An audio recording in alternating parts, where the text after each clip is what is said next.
8th graders. Normally at this time in a typical school year, you all would be coming into the library, sitting in front of me, and I would be doing a storytelling lesson for you. But as we all know, this year is not typical. Nothing about this year has been typical, and so our storytelling lesson is going to be done virtually, like so many other things. So I'm really excited today, though, to be able to share with you a story that I enjoy telling, and it's called Wicked John and the Devil. But notice that I don't have a book, so I'm not going to be reading to you like that kind of storytelling. Storytelling is a form of communication that has been around for a long time. So way back before there was print, before there was radio or the internet, anything like that, storytellers would travel from village to village and town to town, and that's how information would get spread. They would share stories of great battles. They would share stories of the kings and the queens and what was going on all over. They would share tales to maybe teach their children a lesson, things to that nature. So storytelling has a very long tradition in the oral communication tradition, all right? So that's part of what storytelling is.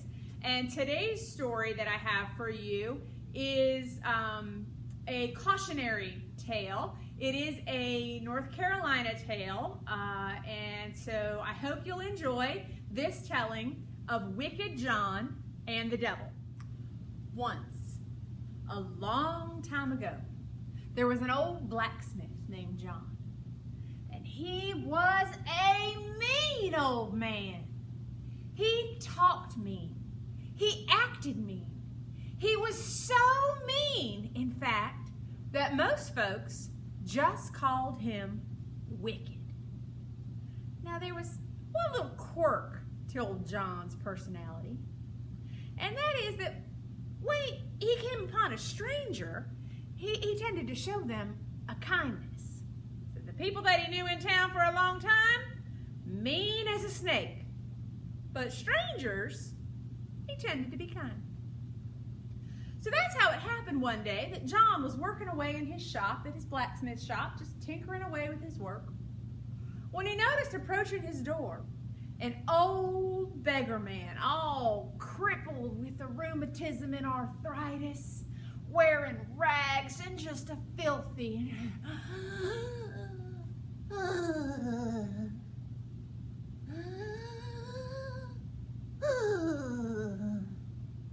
With every step, it was painful for John to just watch him, and he thought that that old man might just die there in the doorway to his shop, and well, what would the town people say then? So he looked at the old man and, stranger, why don't you come on in and sit a spell? So the stranger did. He came in,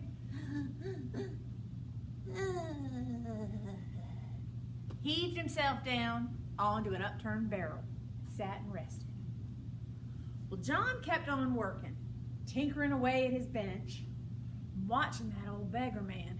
And that man wasn't getting any better. His breathing wasn't easing up. And John started to worry that he was going to fall out. And so he thought, well, it's about time for me to get my supper. Maybe I'll bring this fella something too.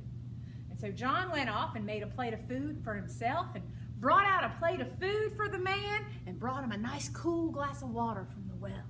Said, it ain't killed me yet, so I don't suppose it'll do you no harm. John turned his back on the stranger.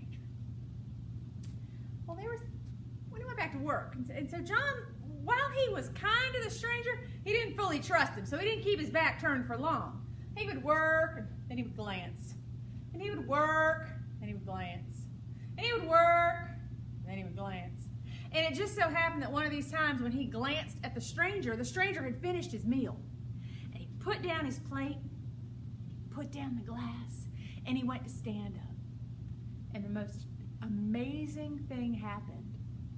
That old man who'd been all crippled and had a hard time breathing, when he went to stand up, he stood up tall and straight and proud, and gone were the beggar robes, and in its place was a clean, white, flowing robe with a little gold belt at the waist, and gone were the rag and the mess in his hair, and instead his hair was long and flowing and his beard was clean and white. John looked and said, "Where'd you come from?" The old man just chuckled. And he said, "Yes, well, John, I don't suppose you would recognize me, seeing as how you've never set foot in a church house in your whole life. But me, I'm St. Peter, and every year I come and walk the earth to see if there's any kindness left on it. And well, John, you showed me a kindness, and so in return, I'm going to grant you 3 wishes." Peter took out a little notebook and a little pencil and waited to hear what John would say. John thought, 3 wishes, huh? All right. You see my chair right there? That's my favorite chair to relax in at the end of a long day. But those daggone loafers in town, they'll come sit up in my shop, sit right there in my chair and just yammer on all evening long to where I can't even rest in my own chair. So for my first wish, I wish anybody sits in that chair gets stuck tight to it, and that chair won't let them go till I say. Peter wrote the wish down. Really? Okay, if that's how you want it. Old John was excited now. He went looking around his shop to see what else he could come up with. I got it. My hammer. My hammer is a very important tool to me, and every time that I need it, I have to go find it because those daggone boys come in here and swipe my hammer, take it over into yonder field and bust rocks with it. And then when I need it, I can't find it. So for my second wish, I wish anybody but me touch that hammer, get stuck tight to the handle, and the hammer won't let them go till I tell it to. Peter wrote that wish down. Whew. Couldn't wait to hear what John said next. John was getting into it now, boy. He was looking around. He wanted to make sure that this last wish was a good one. And he looked, and as he looked outside his window, he saw it. He said, "Oh, I got it for my last wish." You see right outside my door there is the most beautiful rose bush with the most beautiful fragrant blooms on it. But those fellas in town, they come and pluck them for their sweethearts. They let their horses eat the blooms off of them. I wish that the next person touched my rose bush, it comes alive and fights them. That's what I wish. Peter wrote down that third wish, closed his little book, and he thought, John, I do believe those were the 3 sorriest wishes I ever heard. But that's what you asked for, and so it shall be. And then Peter turned and walked out the door. Well, John went to follow him out. Well, but by the time he got to the door, there was no sign of him. You would think that having a real live saint right there in his shop, that John would have mended his ways a little bit and been a little kinder. No, in fact, he got even meaner.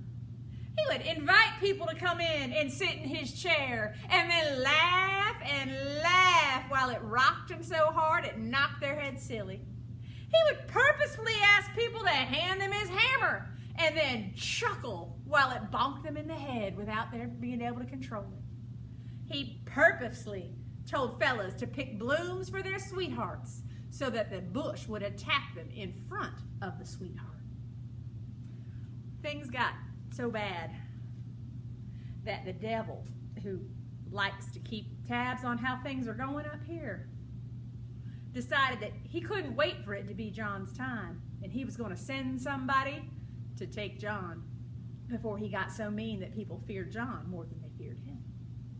And so it happened one day, John was working in his shop when he heard footsteps at his doorstep, and when he looked, there was a little bitty devil, little bitty horns, little bitty tail, standing at his door. Mister, hey mister, my daddy says you've got to come with me right now, okay? So come on, mister, come on, it's time to go. John, I'm not going with you anywhere. I have important work to finish. I've got to finish these horseshoes for Mr. Branson. I'm going to finish them. Oh, that little devil. Well, if I let you finish that job, do you promise to come with me after that? Well, we'll see. You're going to let me finish this job, though. I don't leave jobs undone. And so that little devil, well, I guess I can wait. He saw a rocking chair. He went, thought he'd have a little seat and wait. He sat in the rocking chair. And he saw John finish what he was working on. He put it in the cooling bucket, and he started working on something else. And he said, oh, hey,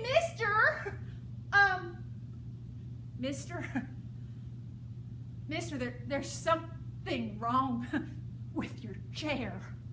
John said, there's nothing wrong with my chair, fool. He goes, oh, yes, mister. There's something wrong with your chair. I can't get up. John said, if I tell that chair to let you go, do you promise to get on out of here and never come back again? Yes, mister. I promise. John said, all right then, be off with you. And that chair shot that little devil up into the rafters and right on out the door. Well, that did not make the devil happy. And so he sent a little bit older devil for the next attempt. And so as John was working in his shop, he heard footsteps again. And when he looked up, he saw a teenage-sized devil. Teenage-sized horns. Teenage-sized tail. Oh, mister, my daddy is hot with you. That's right. He don't like the way you treated my little brother. He sent me to fetch you now. So come on, let's go. I am not going anywhere with you. I have got to finish this. You're welcome to have a seat and wait. Oh, no, mister. My little brother done told me about your chair. I'm not sitting in anything in this shop. Let's go. John said, you will wait until I am done. Tink, tink, tink. Tink, tink, tink. Tink, tink, tink. Oh, that teenage-sized devil stood there. Just steaming at how slow John was working. And finally he said, well, give me that here. Bam, bam, it's done. Mister, there's something wrong with your hammer. John said, there is nothing wrong with my hammer. Oh, yes, mister, there sure is something wrong. Said, if I tell that hammer to let you go, do you promise to get on out of here and never come back again? Oh, yes, mister, I promise. Said, all right, then be off with you. And that teenage-sized devil was out the door, lickety-split. Didn't take any time at all before John heard footsteps on his doorstep one more time. This time, when he looked out the door, he saw the old boy himself. Full-size horns, full-size tail, pitchfork in hand.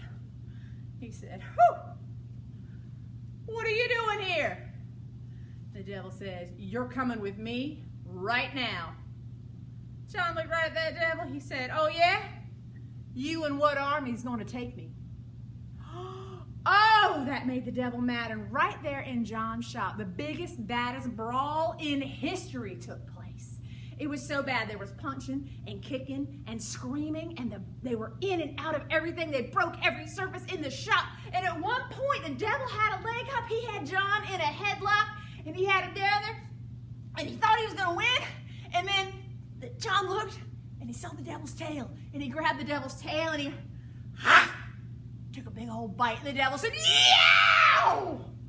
Oh, you're in trouble now, mister. I'm going to switch you good. And that devil went right over to that rose bush and went to pull him a switch off of it. And you know, as soon as he touched that rose bush came alive and pulled the devil in.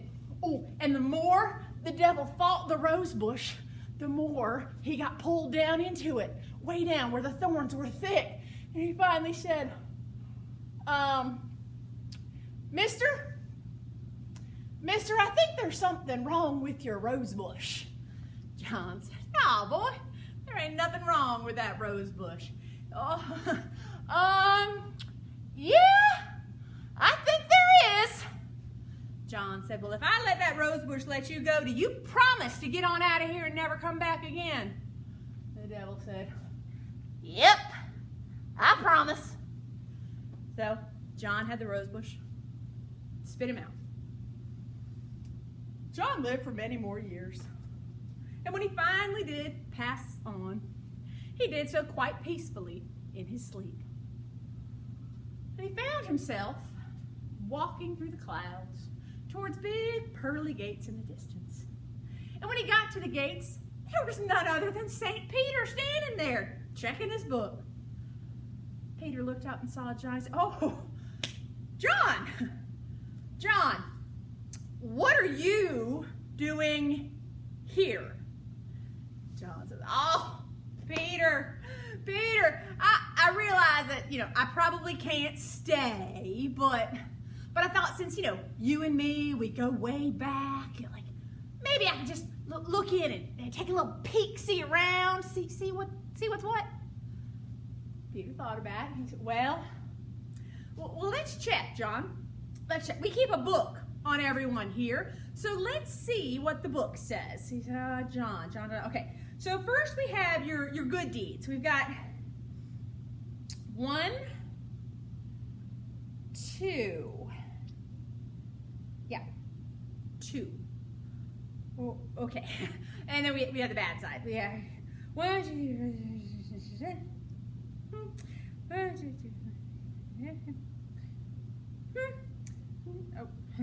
Oh, John, this isn't good. They had to start writing sideways. Okay, yeah, no, I'm sorry. That little peek is not going to happen. Here's what I need you to do. You see that door over there? I need you to take the stairs all the way to the bottom. So off John went, through the door and down the stairs. When he got to the bottom, it was a little bit warmer than where he had been. And he saw off in the distance a great set of iron gates. And so he started walking towards them. And it just so happened that on this particular day, outside the gates of hell, there was a ferocious game of fire kickball going on. And the little devil whose turn it was happened to be that same little devil that was the first visitor to John's shop all those years ago. And as he went to take his turn, he looked up and saw John coming. And he said, Daddy, Daddy, Daddy!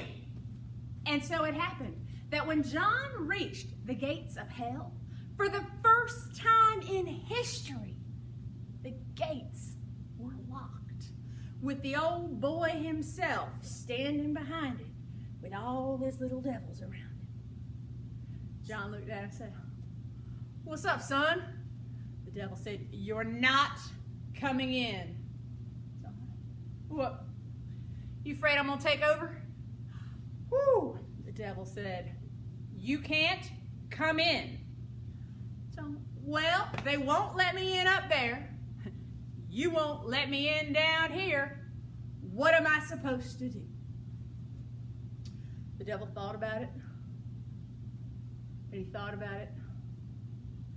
And he looked and he saw a pile of coals. And so he reached down into the center of the coals, down to where they were burned the hottest and the reddest. And he took a coal and passed it through the gates to John. And he said, I don't know where you're going to go.